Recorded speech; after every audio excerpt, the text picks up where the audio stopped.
I live in an apartment on the ground floor of a house that was converted to apartments. My neighbors, one street over but the back of their house faces the back of the house I live in, can see my whole backyard and vice versa. My apartment has a whole wall of windows that are on the back of the house. It's gorgeous and is a big reason I picked the place. I love keeping plants and it let in a lot of light. Looking out, there is the neighbor's backyard which is large and comes up close to my place. The property line is maybe 10 or 15 feet from my windows. Once it has gotten to be warm out, I've noticed the husband of the family who owns that house looking into my apartment a lot. Even sometimes I'll look up and see him, look away then look back minutes later and he's still looking. So I started shutting the shades during the day, but that was kind of annoying. My place is a dark cramped shoebox without the windows open.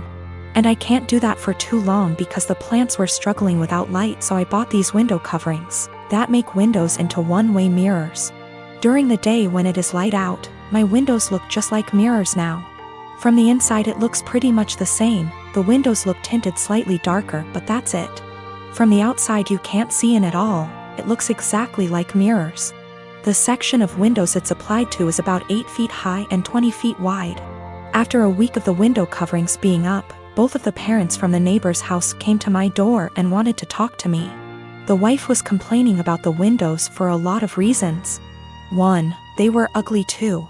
It was uncomfortable, especially for the teens and their friends, to have a huge mirror adjacent to the swimming pool.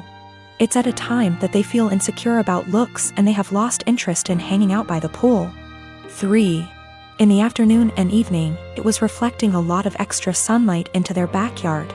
They couldn't enjoy eating dinner on the back porch with the sun in their eyes. I said sorry about the inconvenience, but I wanted it for privacy. They both pushed back on that some and I said that I needed privacy because of the husband starting. He started denying it in front of his wife, and so I took out my phone where I'd taken pictures and sent it to my group of friends. And showed her a couple pic tires of him gaping at my apartment and the texts from that time. He got mad and said he incidentally looked over, and the 8-foot by 20-foot mirror was a crazy overreaction.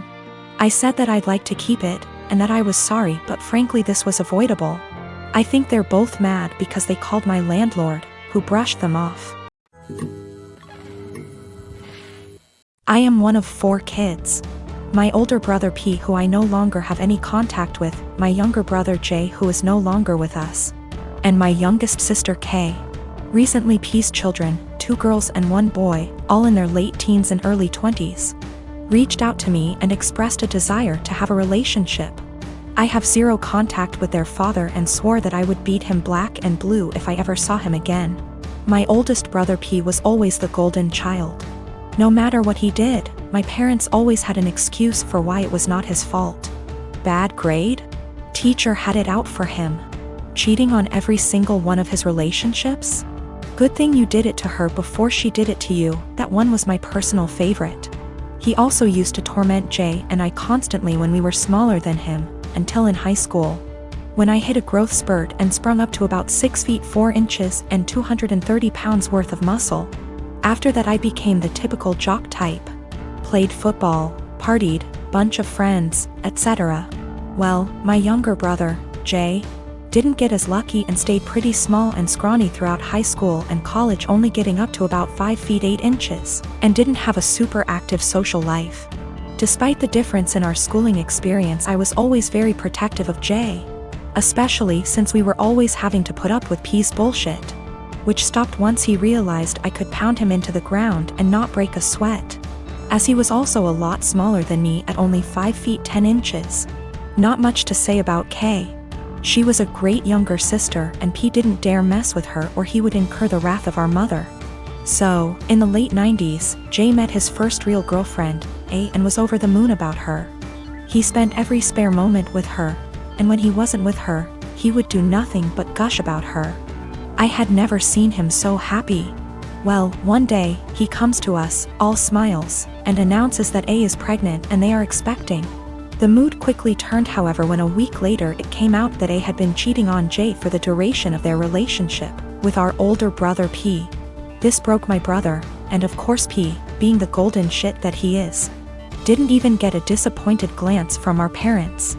To this day I have never seen someone look so broken as Jay had looked the last time I saw him. I believe his heartache was only compounded by the fact that my parents basically told him to get over it and be happy for our brother. Well, about a week after this revelation came to light, Jay took his own life. I had never been so sad and angry at the same time in my entire life. Sad that I would never see my brother again, and the pure rage of knowing that this was my brother and parents' fault. During the funeral, P walked in with A and I saw red. Thankfully I had other family there to stop me from doing anything stupid, but I told P that if I ever saw him again, I would kill him.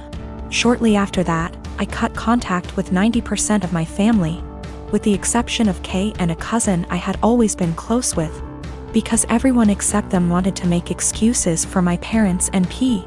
Even though my sister was just as crushed about Jay's death as I was and was angry for a long time.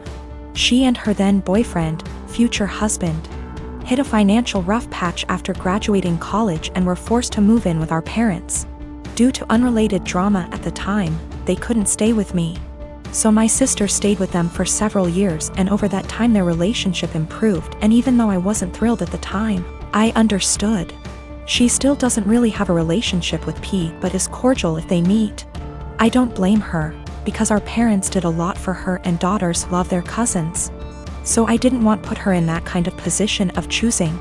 I never had any kids, and truth be told, I never wanted any. I much prefer the role of the fun uncle. K met a great guy and had 2 daughters, who I absolutely adore. P had 2 more kids with A before cheating on her and splitting, and I've never met any of them. My parents have tried to make contact a handful of times, but I always told them to kick rocks. So last week, I'm chatting with K's daughters, 19 and 17. And they mentioned that their cousins have wanted to meet me for a long time and were hoping I would be willing to meet them as well. I don't believe they know everything that transpired between their dad and I, but I would be lying if I said I never had any desire to meet them. I am part-timing in an IT company that is very close-knit. My boss Steven and his wife were always sweet. It was my first month and it was my boss's birthday week. So he and wife Melissa were kind enough to include me in this fancy dinner they were taking everyone to. A week prior to the dinner, Melissa added everyone to a group chat and asked whether we had any suggestions on where to eat. I told her that I am fine with anything as long there are vegetarian options available, or at least chicken. They brought their daughter Steph to the dinner, and she is a sweet little girl. Now Steph was really interested in me, and she kept on asking me questions about how I look the way I look. Now I am short, 5 feet, but can be somewhat deemed as fit to today's generation. I was transparent with her and told her that I don't restrict myself to certain foods but rather eat everything in moderation. Plus I have a plant-based diet and home-cooked meals, so that helps, and I also lift weights. Now Melissa overheard our conversation partially. She pulled me aside and told me that Steph was recovering from eating disorder, so she encouraged me to be honest with her, and not lie to her, and not to order anything that screams diet. When I saw the menu, there were little to no vegetarian options available. It didn't have anything for me. I was very disappointed and made a comment that, oh wow, there are no vegetarian options. Melissa chimed in and said that eating meat once in a while won't affect my weight. Now, when I say plant-based diet, it's not that I don't eat meat, but I only eat chicken maybe once a week as a side dish, and certain types of fish occasionally, but other than that I mostly eat vegetarian dishes. My food habits are not for my weight, but for my religion / culture. It has nothing to do with my weight. When the waiter came in, I was still glued to my menu when all the others had already ordered. Melissa said that, oh, she will have the duck too, and I interrupted and said that no, I will have the garden salad. I hate salads, but there were no other veg options. Melissa got quiet. After a few minutes she told me that I shouldn't have lied and lead on her daughter if I was going to order a skinny salad and starve myself. She said that I am just like those IG influencers who lie to impressionable young girls about their food habits and bodies, and I just proved that by ordering a salad after giving her daughter a "don't restrict yourself" speech, and I probably triggered her eating disorder. I tried to explain that I only ordered a salad because there was no other option in the menu for me, but then she said that I should have just sucked up and eaten the duck as it isn't going to affect my weight, but then again, I corrected that it is a religious thing and not a diet thing. She said that if I eat chicken then obviously I would eat other animals too, and I was just putting up an act. It was horrible. She completely tore me down and I immediately left. I am a 39 years old male, and I lost my late wife 6 years ago. I have a 16-year-old son, Daniel, and I recently got engaged to my fiancé of 2 years. Her mom and I aren't on good terms because of how she behaves. She's a controlling, self-centered, Dolly Parton wannabe. I learned to ignore, but she's been annoying Daniel and criticizing his personality regularly. He's a private kid and still hasn't gotten used to the new family dynamic, but he's in therapy and is doing fine. She keeps diagnosing him left and right, calling him antisocial, autistic and other crap. Fact is, Daniel is a shy, well-mannered kid, but people confuse that with being antisocial. Mother-in-law tried several times to force Daniel to open up by embarrassing him with personal questions on family dinners and test his personality type. I've realized the effect her behavior had on Daniel, so I gave him the choice to no longer be in the same room / house as mother-in-law, and he appreciated this a lot. Mother-in-law didn't like that Daniel kept his distance and no longer visits and kept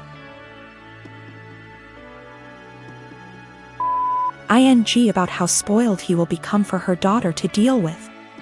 I told her to stop bringing it up, but she cried, "I'm just doing this for Danny." Last week she visited unexpectedly, wanting to say hi to Daniel.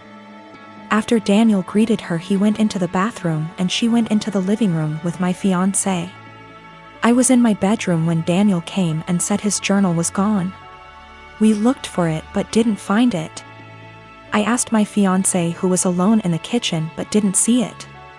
I paused for a second to ask where mother-in-law was. My fiancé said in the living room, but I saw her coming down the stairs. I asked where she was. She said the bathroom. I saw her purse in hand, so I bluntly asked if she took Daniel's journal. She looked offended and called for my fiancé when I insisted to see inside her purse.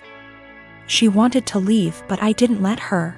Fiancé told me to stop it, but I insisted, and the journal was there. Mother-in-law tried to explain this was her only chance to get to know Daniel better because she cares about him. I blew up at her and berated her for stealing from my son and told her she's banned from my house for the stunt she pulled. She argued with me, then left. My fiancé apologized for her but said banning her from the house was over the top. It backlashed and father-in-law argued and hoped his daughter realizes how I am and call off the wedding for refusing to apologize to Mil. Fiancé said her family won't come to the wedding till I reconcile with her mom and cancel the ban, but I won't let my son be disrespected in his own house and asked my fiancé to understand. I'm refusing to reconcile but am aware this could ruin my relationship with all my in-laws, not just mother-in-law, and my fiancé thinks I'm selfish to cause drama.